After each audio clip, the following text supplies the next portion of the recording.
Nico, Hola, buenas. ¿cómo vamos? No te escucho. ¿No me escuchas? Ahí sí. Un poquito bajito, Espérame. pero bien.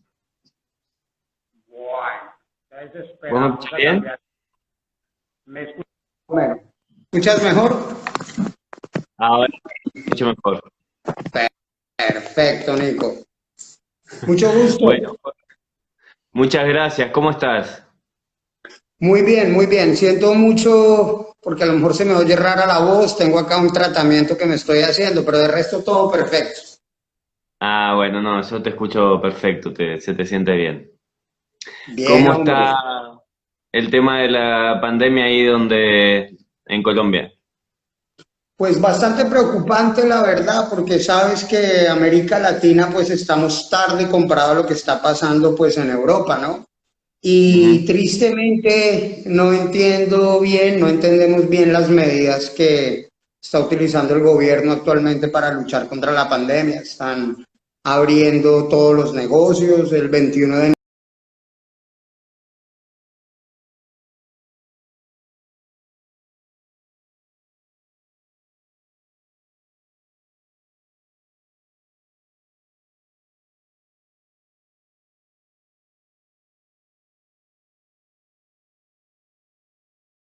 noviembre, hay un día sin IVA.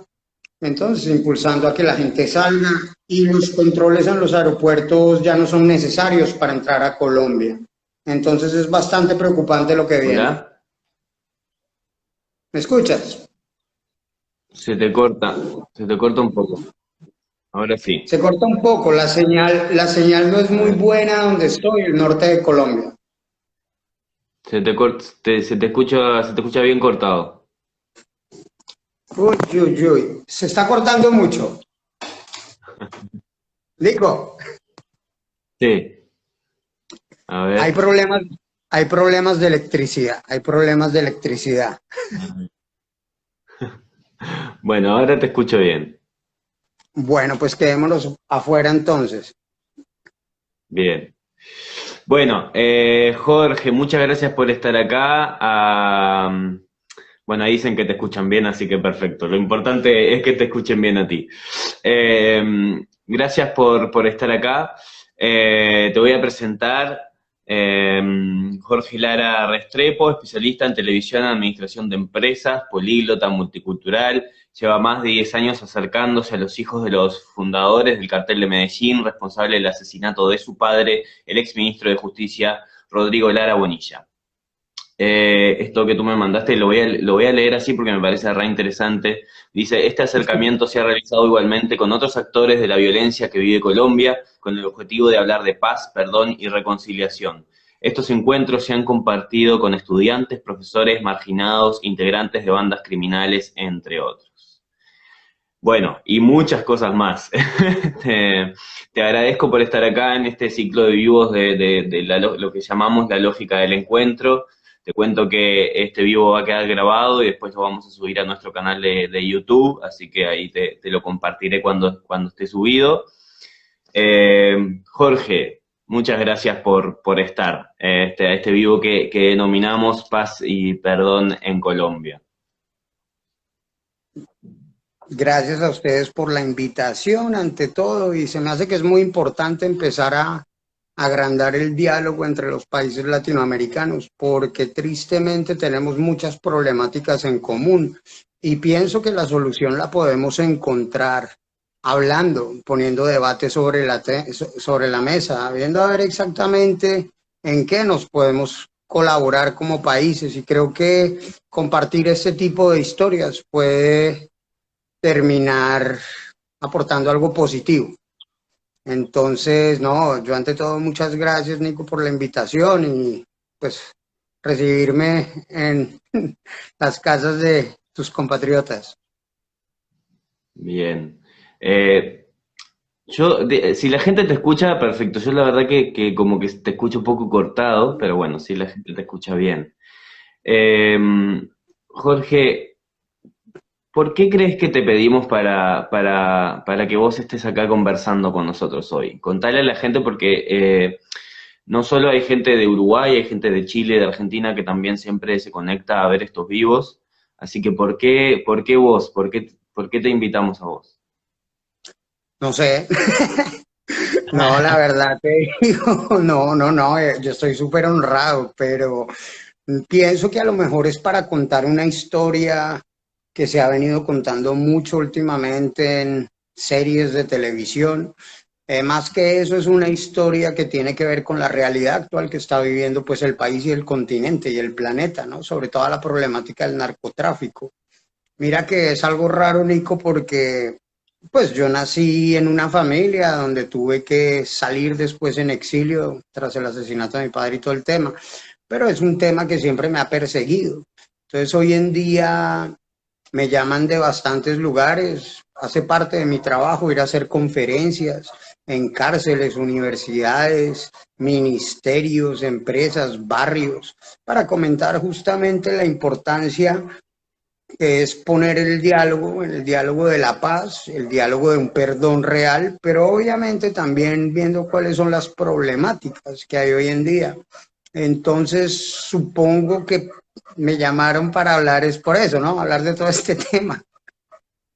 Contale a las personas que a lo mejor no saben tu historia, quién era tu papá. Tú en la presentación que tú me enviaste, tú hablas de tu papá. Yo creo no sé, esto de definirse en base a nuestros padres me parece interesante. Para todos los que no conocen, ¿quién fue tu papá, Rodrigo? Bueno, Rodrigo Lara Bonilla es un ministro que le declara la guerra al narcotráfico en Colombia, le declara la guerra a la entrada del narcotráfico en diferentes esferas de la sociedad, que sea, por ejemplo, el deporte, el comercio, todo lo que es la política, sobre todo. En 1984 mi padre es nombrado, en 1983 es nombrado ministro de Justicia y durante los pocos meses que estuvo en esa cartera, pues a él lo asesinan. Él empieza a denunciar todos los ingresos de esos dineros y más aún denuncia la entrada de un señor llamado Pablo Escobar al Congreso colombiano. Entonces ya cuando mi padre ve eso, el mismo Escobar intenta acercarse al partido de mi padre, pero lo rechazan. Entonces empiezan ya como unas acusaciones en directo, donde le empieza a decir a la cara simplemente que el narcotráfico no está bienvenido en el Congreso colombiano, menos en su política. Entonces empieza a luchar contra ese tema y termina tristemente abandonado por su partido, abandonado por el país en esa lucha frontal contra el narcotráfico y termina amenazado. Él no se rinde ante las amenazas, empiezan a amenazarnos a nosotros y tampoco se rinde. Hasta que finalmente, por parte del Estado y de la mafia, lo asesinan. Lo asesinan y para nosotros empiezan varios años de exilio alrededor del mundo. Pues Escobar había dicho claramente que había que asesinar al ministro, a la viuda y a sus huérfanos, porque si no, nosotros volveríamos el día de mañana a pedir venganza. Entonces, desde el 30 de abril de 1984, pues nos cambió la vida totalmente. Ya había cambiado por el tema de los guardaespaldas y de todo el tema, pero se convirtió en un problema más grande ya cuando nos tocó salir del país y buscar refugio por fuera. Entonces, de niño bueno, te toca toda esta situación que me imagino que debe haber sido difícil de vivir y después te toca exiliarte bueno, con tu madre y tus hermanos. ¿Cómo te acordás de haber vivido eso de niño? Nosotros acá en estos vivos hablamos mucho de infancias, pero ¿cómo viviste vos esto de chico tener que decir, bueno, nos vamos de acá porque nos persiguen? Pues el tema es el siguiente, nosotros fuimos marcados por la violencia desde muy jóvenes. Como te cuento, el asesinato fue perpetrado lógicamente por la mafia y por sus escoltas, que le facilitaron el trabajo a la mafia, deteniendo el auto y dejando simplemente que lo acribillaran. Ese auto normalmente tenía que arrancar hacia la clínica que se encontraba a unos kilómetros del lugar del atentado, pero tristemente no. Los escoltas decidieron llevar el auto hasta la casa y ahí sacar el cuerpo de mi padre y ponerlo delante de mí y de mis hermanos. Eh, a partir de ahí ya creo que la vida te va cambiando. Hay que saber que antes, por ejemplo, unos años antes íbamos al colegio como todo el mundo, en el bus del colegio, pero llega el momento en el cual ya los padres de los otros, los padres de los otros alumnos ya no te quieren dejar subir al bus por el simple hecho que puede ser un riesgo para ellos. Todas las cosas van cambiando. Ya no juegas fútbol con tus amigos en la calle, sino con los escoltas. Ya no duermes en tu habitación tranquilo, sino que te ponen rejas. Entonces ahí va cambiando. Llega la noche del atentado y ahí ya nos ponen como lo más feo delante, que es el cuerpo delante. Y a partir de ahí empezamos con ese cambio de país. Obviamente el cambio no es fácil porque somos tres pelados de 9, 7 y 3 años y llegas a un país donde nunca has estado, que es España. Gracias a Dios el idioma, pues esto era el mismo. Pero de todas formas es un cambio total, ¿no? Cambias tu colegio, dejas tu familia, arrancas del día a la mañana. Mi madre en esa época tenía 27 años, viuda con 3 niños. Eso es bastante complejo. Arrancamos hacia España. Eh, no fue muy, ¿cómo decirte? Nosotros nos tocó todo también como muy gradualmente a partir de ahí. Ir a aprender a vivir con ese dolor y con la ausencia del padre, ¿no? Entonces ahí se va construyendo como la personalidad, el carácter, y es muy importante justamente la presencia de una buena madre. La presencia de una buena madre porque ella es la que tiene que lidiar con esos pelados que están cargados de emociones. Y si no coge uno y a esos pelados los pone realmente en el buen camino, tiene todo para que salgan. Yo te digo claramente, yo de joven era muy necio, yo era terrible. Y gracias a Dios, una madre buena, que es lo que me dio la vida, me permitió pues entrar después como en un camino más responsable y más tranquilo. Entonces sí, Nico, el primer país fue como increyendo, adaptándose al tema. Ya después en España la situación de seguridad se complicó bastante y nos tuvieron que enviar a Suiza. Entonces nos fuimos a Suiza, ya veníamos con un poco de francés porque de pequeños mi padre siempre quiso que aprendiéramos idiomas, entonces de pequeños nos puso a aprender francés.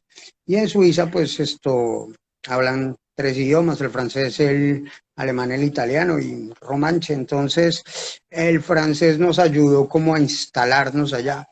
El tema impresionante en Suiza es que después de unos 3 años, 4 años en Suiza, resulta el hijo de Pablo Escobar en la escuela que estaba a 20 minutos de la nuestra.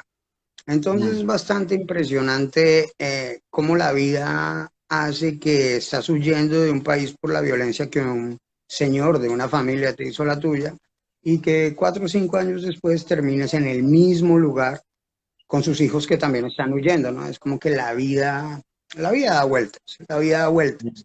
Y a partir de ahí ya terminamos en Suiza, pues descubriendo que Juan Pablo y su familia estaban al lado, a lo cual a mí me entraron muchas ganas de venganza, lo que es normal.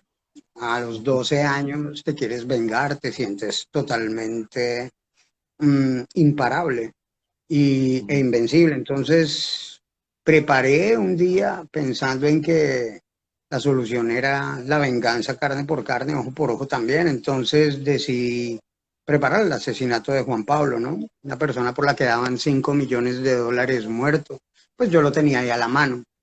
Lo tenía a la mano y la venganza mía no era por dinero, mi venganza era simplemente porque yo pensaba que eso era hacer el bien.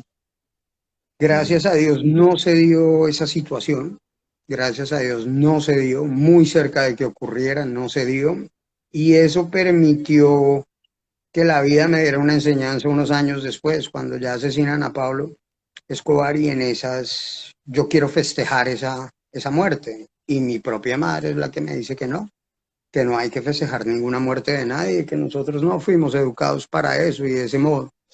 Entonces ahí sí hubo como un cambio de chip muy grande, porque tú te dices, bueno Dios, ¿y esto qué? Entonces, si no me puedo vengar, ¿qué va a pasar? Si no me puedo alegrar por esa muerte, ¿qué va a pasar? Y me di cuenta a partir de ahí que no, que efectivamente todo lo negativo había que convertirlo en positivo. Y ese es el Mm. catalizador de hoy en día, ¿no? Intentando hacer cosas positivas y aportando para que la gente no cometa los mismos errores de la gente que he visto alrededor de la vida con toda la problemática del narcotráfico y de la violencia. Vos decías recién que había estado marcado por la violencia, casi con un mandato de violencia, ¿no? Y después contabas esto de que habías planificado también el asesinato de Juan Pablo. ¿Qué fue lo que marca? Bueno, recién hablabas de tu mamá, ¿no? ¿Tu mamá fue la que destruyó ese mandato de violencia, por así decirlo, lo transformó en otra cosa? ¿O hubo otras personas, otra gente, otro entorno? No sé. Eh, la madre es la más importante, la madre es la que te corrige todavía esa edad. Al contrario, los amigos, el mejor amigo me empujaba a hacerlo, me decía, obvio que lo vas a hacer y yo te voy a apoyar. Pero entonces estamos hablando de un pelado de 12 años dándole consejos a otro pelado de 12 años. A diferencia que mi madre, el lenguaje siempre fue muy como muy positivo, siempre llevando a lo positivo, sacar de lo negativo lo positivo. La violencia, como nos dicen a Juan Pablo y a mí cada vez que hablamos, ustedes cómo es que pueden ser amigos, de qué manera logran llegar a tener una cierta amistad. Y la verdad es esa, es que los dos pasamos por ciclos donde tuvimos que aprender a canalizar esa violencia y la tuvimos que aprender a canalizar, por ejemplo, el día que asesinan a su padre, el día que matan a su padre, él sale inmediatamente a los medios a decir que se tiene que vengar y se va a vengar. Al poco tiempo salió a pedir perdón por esa amenaza, pero cuando el país es violento, cuando el país no te da las garantías, puede salir cualquier cosa de ahí. Nosotros, y hablo por Juan Pablo también, Juan Pablo tuvo la oportunidad de tener una madre que, pues, que lo supo poner en cierto modo en buen camino también, porque él estaba pues destinado a retomar lo que son ya los negocios del padre, ¿no? Entonces es muy grande de parte de él también de no haber caído otra vez en ese círculo, ¿no? El círculo de violencia y de facilidad. Entonces, yo creo que las madres son como los factores más importantes para no haber caído en esos círculos, ¿no? Porque no hubiesen estado ellas y claro, no hubiésemos a lo mejor sabido canalizar todo lo negativo para hacer cosas positivas. ¿Qué fuerza se requiere por parte de tu madre para empezar a pensar distinto, ¿no? Me impresiona eso, como, no vamos a celebrar la muerte de nadie, ¿no? Como qué fuerza tenés que tener y que encare con la vida, ¿no? Qué trascendencia, no sé. Me sorprende.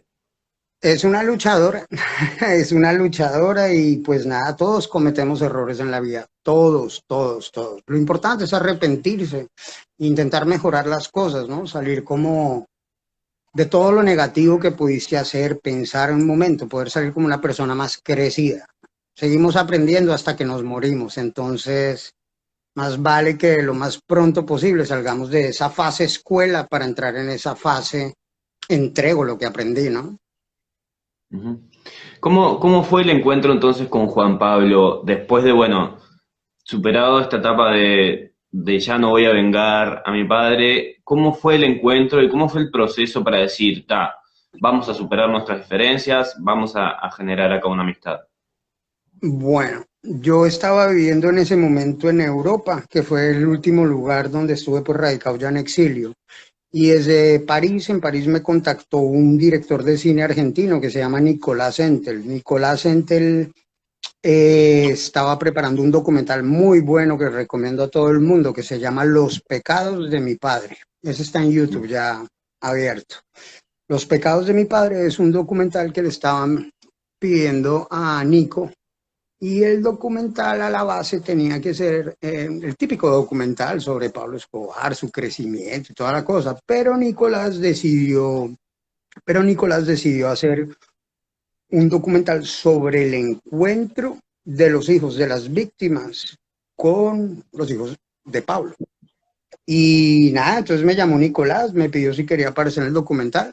Le dije que no, porque eso era algo muy personal, era algo muy mío. No puede ser que yo un día quiera matar a alguien, al otro día ya esté saliendo en una cámara para conocerlo. Entonces, durante 2, 3 años dije que no, mi hermano sí participó, los hijos de Luis Carlos Galán también, que es otra víctima del narcotráfico en Colombia, él era político. Y el final fue ese, terminamos haciendo el encuentro con Juan Pablo en Bogotá, en un hotel, y esto fue hace ya más, Nico, eso fue hace más de 12 años. Entonces normalmente te preguntan y te dicen, eso es negocio de ustedes, bla, bla. Llevamos 12 años de amistad y teníamos todo para odiarnos, ¿no? Éramos enemigos natos. Pero no, no, no, desde hace 12 años el encuentro se dio en ese hotel, tuvimos una química muy grande al inicio porque somos polos opuestos, obviamente. Y a partir de ahí ya nos empezamos a contar las verdades, los sentimientos, las vivencias y terminamos siendo finalmente, pues nos dimos cuenta que sí tenemos muchas cosas en común, muy opuestas, pero muy en común también. Entonces ahí ya empezamos a hablar más y más y más y nos convertimos en amigos. No hablamos todos los días, no hablamos todas las semanas, pero sabemos que ahí estamos y cuando podemos nos vemos. Mm. Hablabas recién de las víctimas. ¿Tenés contacto con otras víctimas? Se comunican o bueno? Sí, claro, con nosotros desde pequeños pues andábamos mucho con los hijos de Luis Carlos Galán. Hay que saber que Pablo Escobar intentó asesinar todo un partido político, que es el nuevo liberalismo. Por eso son crímenes de lesa humanidad. Entonces con esos niños, con esos hijos, ya desde pequeños hablábamos, víctimas entonces directas o víctimas indirectas también de todo lo que son esos atentados que hacía y todas esas cosas. Entonces, siempre hay un contacto con las víctimas, siempre va a haber uno, pero el más importante de todos es el contacto con los victimarios, poderse Mm. acercar a los exnarcotraficantes que hacían parte de los asesinos, después poderse acercar a otros que tienen una problemática similar, acercarte a hablar con paramilitares, con guerrilleros, con bandas criminales también, y poderles exponer justamente que tú a lo mejor fuiste víctima de lo que ellos hacen, pero que les quieres pintar que hay mejores futuros, ¿no? Hoy en día no tenemos la, vamos a decir, la seguridad de encontrar un empleo, de tener seguridad, de tener salud, y muchas veces pues la facilidad se aparece como una virgen, ¿no? Como ahí te llegó la oportunidad. Entonces, mucha gente cae en eso por falta de oportunidades y es ahí donde tenemos que hablar como continente realmente para entender qué es lo que está pasando, por qué está aumentando la problemática del narcotráfico en un país, por ejemplo, como Uruguay. Yo veo los casos de Uruguay y me preocupo bastante porque es un país que debería ser ajeno a la problemática, pero que se convierte en un país ruta obligatoria para la exportación de otros países.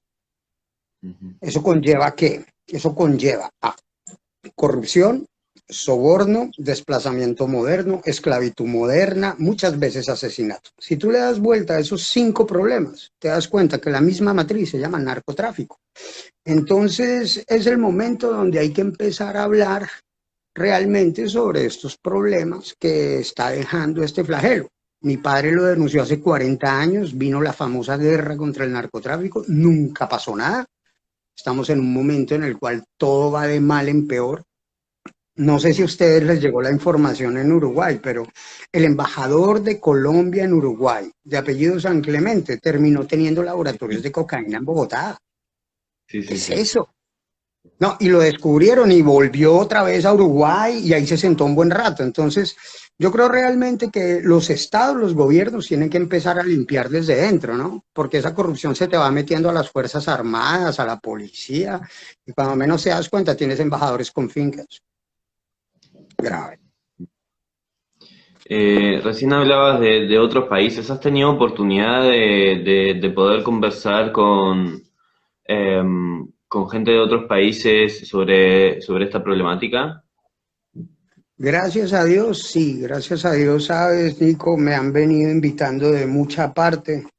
a muchos países aquí por fuera para hablar de esta problemática, para hablar sobre todo con diferentes poblaciones. Te invitan gobiernos, te invitan universidades, y es una problemática que va tomando realmente, le van dando su importancia, le van dando su importancia. Acabamos de ver, por ejemplo, que el estado de Oregón acaba de legalizar el porte de cocaína. Entonces, están legalizando las drogas en ciertos países consumidores, pero en los países productores se nos convierte en un gran problema, Nico. Y el problema que tenemos hoy en día es que hay países donde es legal, pero la producción sigue saliendo de acá. Entonces, es ilógico, es ilógico. Creas una demanda abierta en un lugar, pero el primer país productor tiene que seguir con unas reglas raras. Yo estuve durante una semana por ahí en los laboratorios en el sur de Colombia y eso es una locura. Tú tienes que ver la pobre gente cómo vive, en qué condiciones. Es una esclavitud moderna. ¿Y quiénes son los que se están enriqueciendo hoy en día? Pues los que tienen acciones en esos laboratorios. No es el pequeño campesino que saca 1 kilo, que va a hacer fortuna, porque lo vi con estos ojos. Al contrario, una semana antes de yo llegar a la zona, acababa de salir un mexicano que había ido a comprar una tonelada. Una tonelada. Colombia pasó de ser un simple país importador en los años 80, hoy en día ser lo que llaman un centro comercial de las drogas, a cielo abierto.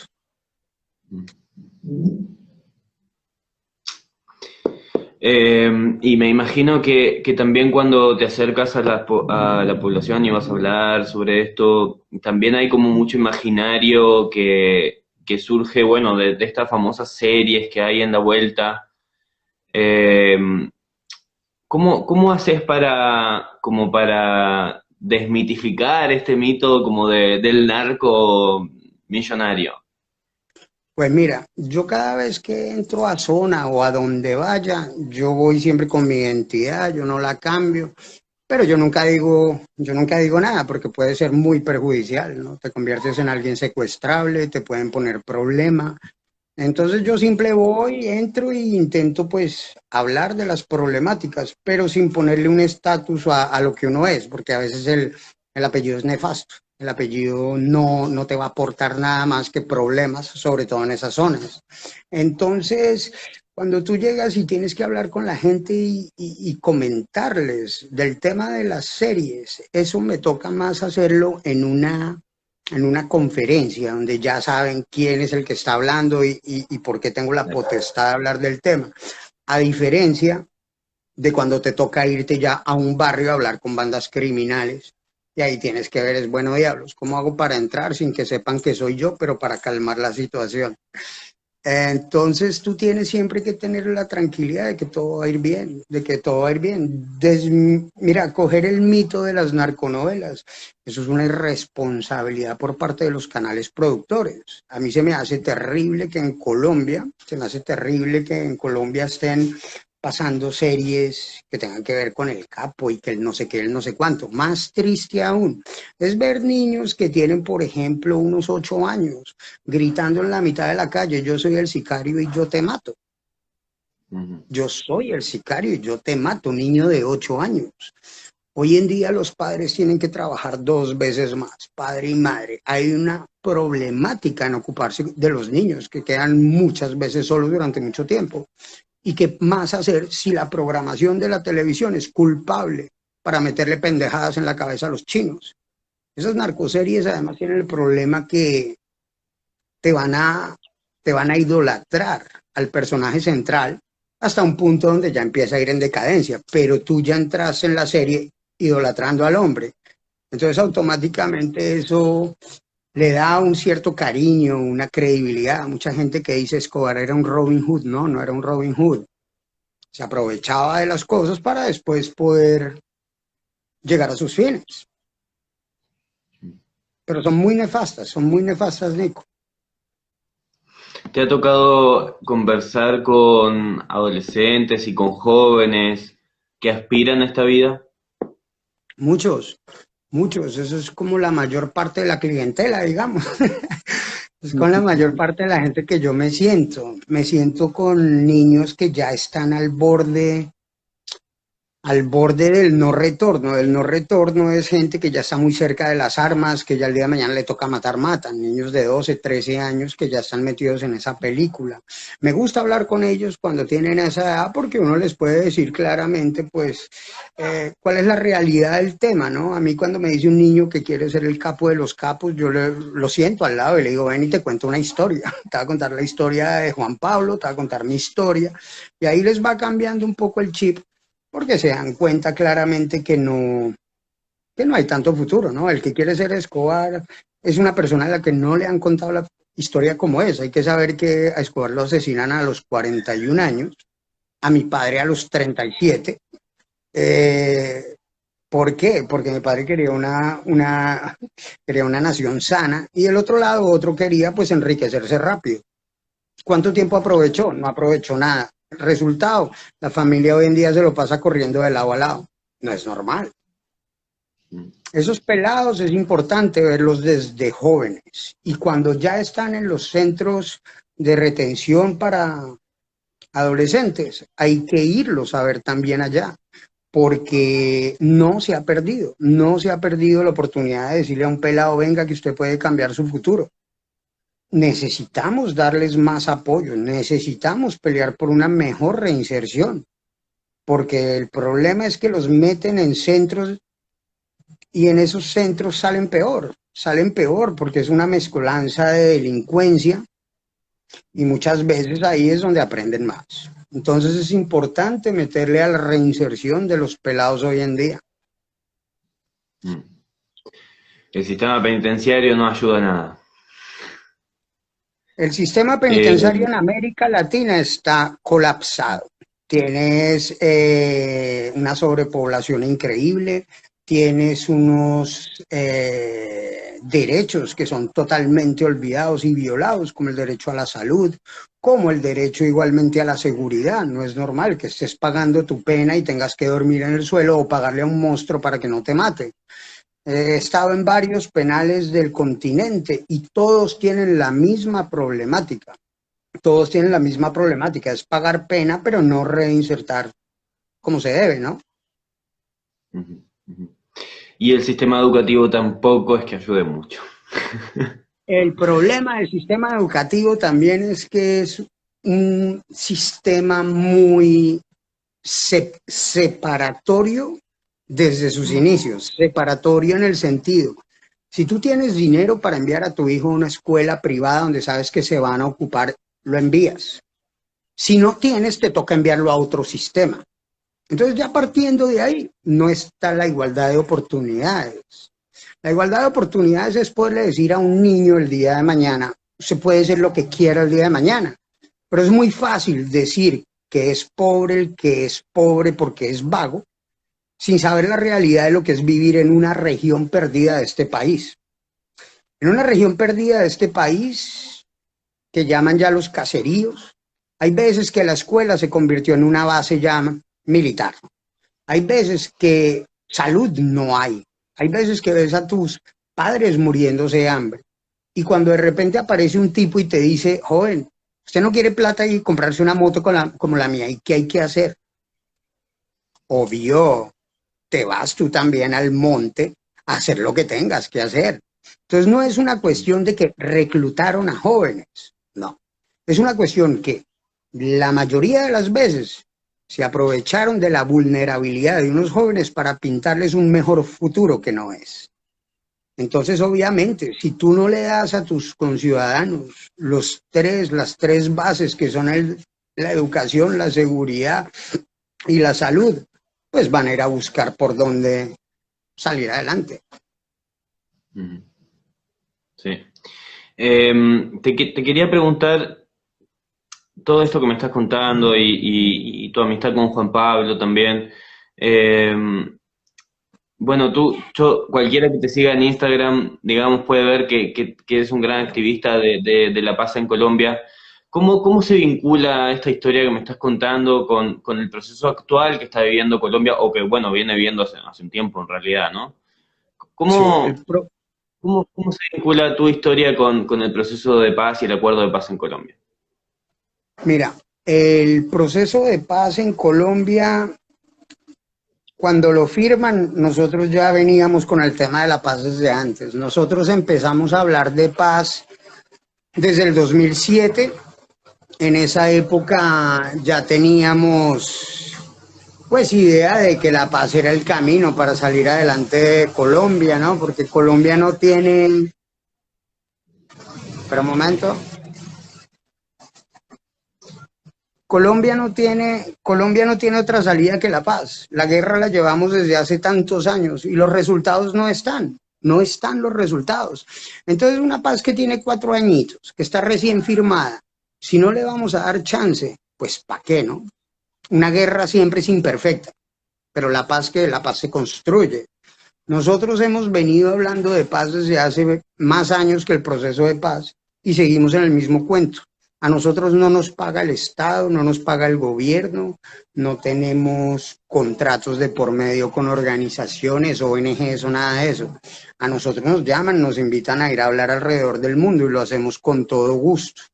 Eh, pero no tenemos esto, una agenda de gobierno, que una agenda de gobierno es lo que debería haber sobre toda esa temática de la paz. Y hay una agenda de gobierno. Tristemente, el Estado actual de Colombia, el gobierno de Paso, no está yendo hacia la paz, está atropellando la paz, le está quitando recursos a la paz y no está haciendo nada para garantizarle la vida a la gente que depositó las armas para entrar en la vida civil.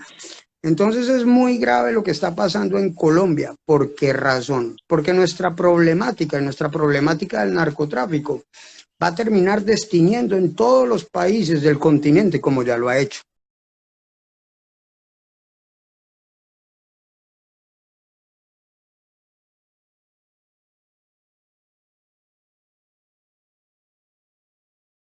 El Ecuador está dolarizado, es una lavadora de dinero.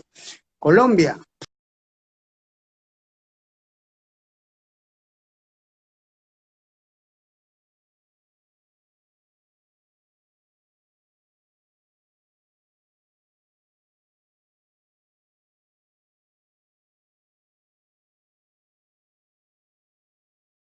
hablamos de nuestra problemática, esa problemática se destiñe alrededor del mundo.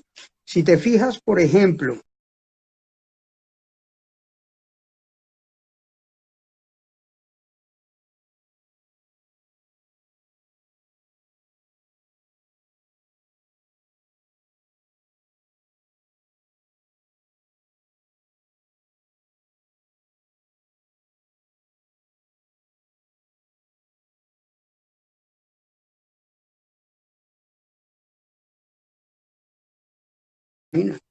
y cuando vas en zona de producción, no hay ni un policía.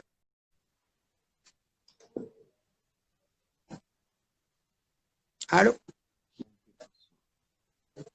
Se me fuiste. Ahora digo, sí, te me fuiste un segundo, pero ahí te tengo de vuelta. Bueno, Jorge, quiero hacerte una última pregunta. Eh, ¿Cómo es para ti? Porque cuando vos me mandaste tu presentación, de alguna manera tú te presentas como el hijo de Rodrigo. ¿Cómo, cómo es para ti definirte como el hijo de? no, un tema es el siguiente. Yo nací ahí, es mi padre, es un árbol inmenso, con una sombra inmensa. Me toca decir hijo de Rodrigo Lara Bonilla por una razón. Porque cada discusión que doy tengo que recordar al mundo entero. ¿Cómo es posible que un ministro de Justicia siga con su caso abierto? Lleva 36 años asesinado y todavía no está el primer culpable en la cárcel. Solo pasó uno de los conductores de la moto. ¿Dónde está la responsabilidad del Estado? ¿Dónde está la responsabilidad de tal? Entonces, hoy en día, como hijo, tengo varias misiones. La primera, pues, resolver el caso de mi padre. Eso es lo más obvio del mundo. Como hijo, no puedo quedarme sentado mirando eso abierto así. Entonces, es importante recalcar siempre eso. Pero hoy en día llega el punto donde tú estás luchando para que no quede en el olvido. para que no quede en el olvido, porque claramente en el Estado colombiano, si tú vienes y te das cuenta, aquí lo que hacen es premiar a los delincuentes e intentar enterrar el recuerdo de los héroes.